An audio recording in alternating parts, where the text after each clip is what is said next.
Bonjour à tous, nous nous retrouvons ce matin pour une nouvelle vidéo.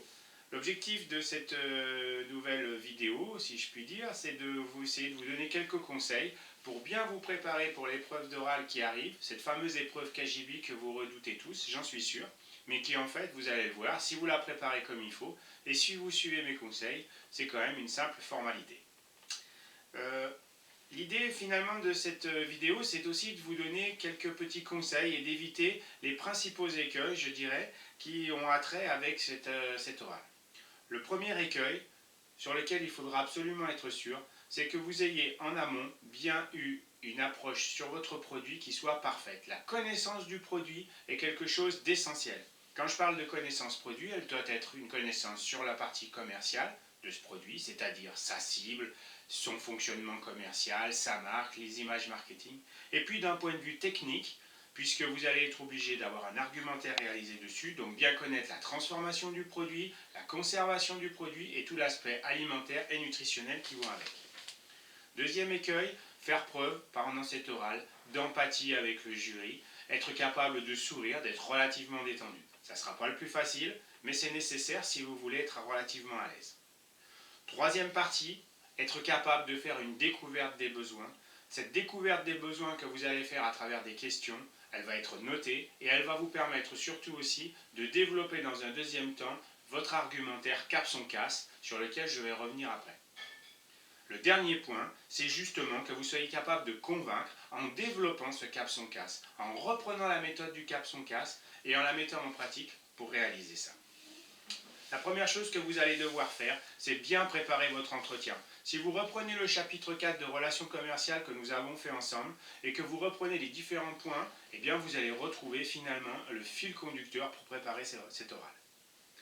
Donc je disais, le premier point, c'est vraiment préparer votre entretien. Pour cela, il va falloir que vous définissiez des objectifs. Qu'est-ce que vous devez réaliser? Lisez bien votre sujet, essayez de bien repérer le travail qu'il y a à faire, c'est très important. Dans un premier temps, vous allez présenter votre entreprise et présenter le marché. Ça, j'y reviens pas, on en a suffisamment parlé en filière pour que vous soyez capable de le faire. Dans un deuxième temps, vous allez être amené à argumenter. Argumenter en utilisant la méthode du cap-son-casse. C'est là où je vais revenir sur le cap-son-casse. Rappelez-vous, qu'est-ce que c'est que le cap-son-casse? C'est une méthode qui permet finalement de trouver les caractéristiques d'un produit, de lister ces caractéristiques et à chaque fois, en face de chacune des caractéristiques, de mettre un avantage.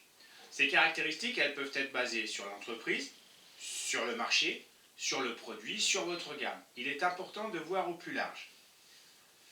L'idée de ces caractéristiques, ensuite, j'insiste, mais c'est bien de trouver à chaque fois un avantage. Et une fois que vous avez reclassé toutes vos caractéristiques par rapport à des avantages, vous reprenez les 5 ou 6 avantages que vous avez déterminés et vous essayez de les caractériser par rapport à la fameuse technique du son-casse. Est-ce que je suis dans un élément de sécurité? Est-ce que je suis dans un élément d'orgueil? Est-ce que je suis dans un élément de nouveauté, de sympathie, d'argent? Donc d'un point de vue économique, vous vous positionnez. Une fois que vous vous êtes positionné, vous mettez ce travail de côté et on revient à la troisième partie de la préparation de l'entretien, qui est de préparer les éléments, les moyens qui vont être nécessaires pour mener à bien cet entretien. Un tarif, des remises qui vont être possibles. Pensez au franco, est-ce qu'il va être possible ou pas. Pensez aussi à tout ce qui est animation, dynamique, si ça va être nécessaire. Une offre, des cadeaux que vous allez pouvoir faire. Et puis le BRI, qui est le fameux petit sujet qu'on utilise presque à chaque fois. Mais qui ne sera pas forcément nécessaire dans tous les cas. Regardez bien votre sujet. Et ensuite, une fois que tout ça est fait, eh bien ma foi, vous avez fait la première partie. Vous avez préparé votre entretien. Maintenant, il va falloir passer à l'entretien, passer l'oral. Qu'est-ce qu'il va falloir faire dans cet oral pour être bien noté? Le faire finalement en plusieurs phases. Une première phase, je mets de l'empathie. J'essaye d'aborder avec mes interlocuteurs rapidement des sujets qui les touchent, qui les préoccupent, ou des sujets assez variés, mais de façon à mettre une bonne ambiance dans cet entretien. On peut parler d'économie, on peut parler de chiffre d'affaires du magasin ou de notre client, on peut parler du temps. Voilà, c'est des sujets qu'on va aborder pendant quelques minutes et qui vont mettre une bonne ambiance. Je ne vous parle pas du sourire, je ne vous parle pas de la détente que vous allez y mettre aussi et de la distance que vous allez mettre, elle est importante. Ensuite, n'oubliez pas, il y a quelques outils qui peuvent vous être utiles, comme une carte de visite. On la donne plutôt au début de l'entretien, surtout si on ne connaît pas ses interlocuteurs.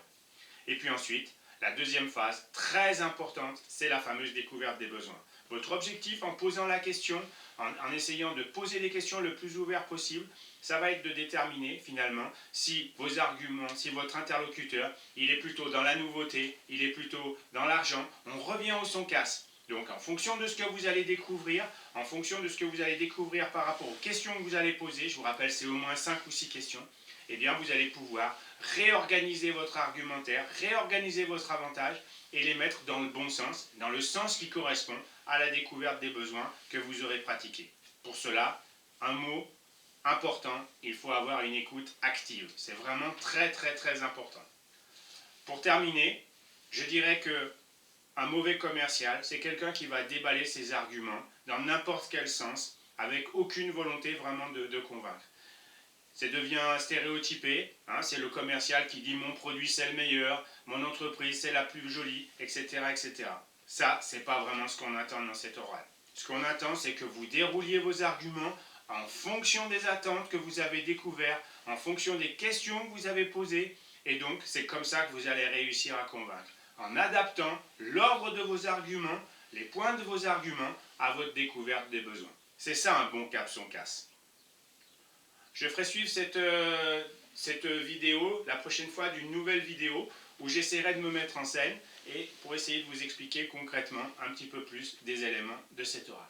Voilà, je vous remercie.